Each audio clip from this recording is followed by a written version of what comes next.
So, we were going to talk about potential AFC East salary cap cuts. Let's get into it. Let's take a look at the Jets here and Mo Wilkerson. I don't know why he would be brought back. He had some major issues with the Jets front office and with Wilkerson in particular. Once he got paid, he was kind of like, I'm done. Cool, guys, thanks. Then the effort totally dropped off. He has a $20 million cap hit. That's incredible for a defensive lineman. It's actually top 20 in all of the NFL, and the Jets can save over half of that. Wilkerson did not perform this year. I would be stunned if he's back in New York. There are some clear issues with his effort, with him and the coaching staff, with him in the front office. There's no reason to bring back Muhammad Wilkerson. He's going to be a free agent. This is an Albert Hainsworth type situation. Yeah, so it's that bad. Yeah, look, you look at the price tag, right? You get a good amount of savings out of it, and it looks like the Jets are going through a little bit of a retooling process with that defense through the draft and all that stuff. Maybe Muhammad Wilkerson on his way out, but Sheldon Richardson could be on his way in. So there you go. We'll see what happens there. All right, let's move on to another Jet, Buster Skrine, cornerback. He got a big contract from the Jets a couple years ago, and I don't really know why. I've never been a big fan of Skrine. When you see your cornerback get like 63 tackles, kind of means he's getting burnt and having to make tackles. Exactly. So, look, Buster Skrine is just not that good, especially at his cap hit. $8.5 million cap hit, that's really high for a corner. Save $6 million by cutting him. He's not going to be back with the Jets next year. They got to find some cornerback help. Morris Claiborne's a free agent. They don't have a whole lot there. They could spend an early pick on the spot. Buster Skrine is not the option for the Jets. He just needs to go. All right, so there is Buster Skrine there with a cap savings of $6 million for the Jets. Let's talk about the Buffalo Bills here. Everybody's going to be wondering about this guy, Tyrod Taylor. What's the deal? Buffalo seems to hate him for some reason. Yes. I don't really know why. They thought that Nathan Peterman could be better, which LOL. was just dumb. Everyone saw that coming, that it was not going to go well. It went worse than expected as well. Tyrod Taylor is in an interesting spot because he does have that significant cap hit. It's listed at $18 million. $6 million of that comes with a roster bonus that is due on March 16th.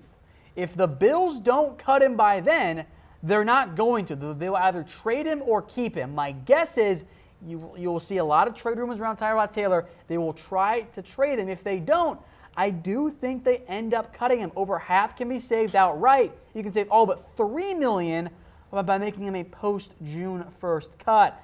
I think that's what the Bills might end up doing. They just don't seem to like Tyrod Taylor. I like him quite a bit. I don't know if he's a true franchise quarterback, but he's definitely a low-end starter. I much prefer Tyrod Taylor than Blake Bortles. Yeah, I would agree with that one. And the Buffalo Bills, too, might look for perhaps a Kirk Cousins out there, maybe go to free agency and try to compete with the Patriots. They've got 2 first-round draft picks. They have the ammunition if they want to make a big move up and go get a different quarterback. All right, so there is Tyrod Taylor.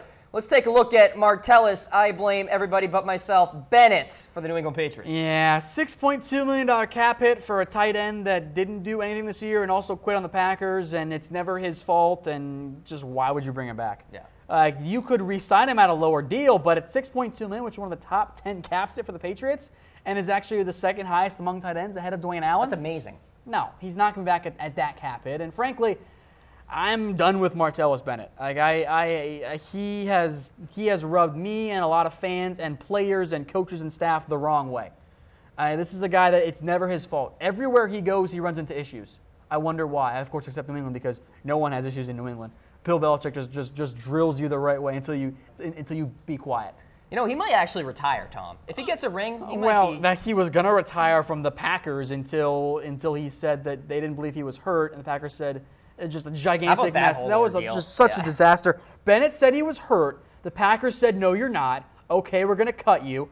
Oh, I'm good enough to play for the Patriots. That's what ended up happening there. And it's like, dude, like if you want to play for a winner, cool. You're late in your career. I get it. But don't sit there and say, oh, my back hurts. I'm in pain. The Packers covered up my injury. And then go play for a new team. Like, Martellus Bennett, like, get out of here. I have no respect for him as an NFL player. Harry chiming in saying cut Bennett. Nicholas saying Martellus will re-sign for less with Belichick. Which I actually wouldn't be that surprised. Okay. All right, so there's Martellus Bennett. How about this guy? This would be a big-time story if this happened. Ryan Tannehill. He is in a very precarious spot because he's coming off the knee injury. The Dolphins are drafting high enough that if they really wanted to, they could make a leap up into the NFL draft, make a trade, try and get a Baker Mayfield, a Josh Allen, maybe a Rosen or Darnold if one of those guys fall out of the top two. A nearly $20 million cap hit for a quarterback that some doubt his ability as a franchise quarterback and is coming off a pretty severe knee injury. That's a danger there. Then you throw in either $15 million or $17.5 million in savings, depending on when he's cut and when he's designated. That makes Tannehill a real potential cap cut if Miami wants to move in a different direction at quarterback. That's a decision they will have to make. They're going to decide, hey, is Tannehill our guy? If not, they got to make the decision and make moves, be it in the draft or in free agency, to find a new quarterback. Well, you know what? It comes down to, what does Adam Gase feel right now? Yeah. Does he feel that Ryan Tannehill can kind of be molded by him, and Gase, known as this quarterback whisperer, is there an opportunity here for Ryan Tannehill to actually become a franchise quarterback? And Dolphins fans are getting impatient. Look, I like Tannehill, but coming off the injury, you don't know what he's going to look like. You don't have to eat that much money if you can assure yourself of getting somebody else. I think it's in the best decision to go cut Tannehill and say, I don't think that Tannehill's a bad quarterback by any means, but I think they can go elsewhere and find some different help in that regard. I'm getting a lot of comments right now about Ryan Tannehill and Tyrod Taylor, respectively. Folks, is Ryan Tannehill or Tyrod Taylor a franchise quarterback anywhere? Like, we're not just talking about their current teams. I think that there are definitely some better options, but it depends on how you want to define franchise. Is it top 32? If so, absolutely. If it is a guy that can win you a Super Bowl, I think that's what it is, yeah. I'm not sure, but at the same time, if you're talking about actually winning me and not just winning with, which is a big difference in my mind, I don't know if even Kirk Cousins is one. I think they might be a little bit closer to Kirk Cousins than that Aaron Rodgers go out and win you one, but I do think with Tannehill and maybe Tyrod Taylor, I think the chances are there to do it and be that guy that you can win a Super Bowl with. Okay. Not win in spite of. Here's my answer. Neither of those two can win a Super Bowl. All right? Okay. That's all I'm going to say. All right, folks. That's fair. I understand where you're coming from. Yeah. Let's summarize the AFC East potential salary cap casualties. Muhammad Wilkerson, Buster Skrine, Tyrod Taylor, Martellus Bennett, and one Ryan Tannehill.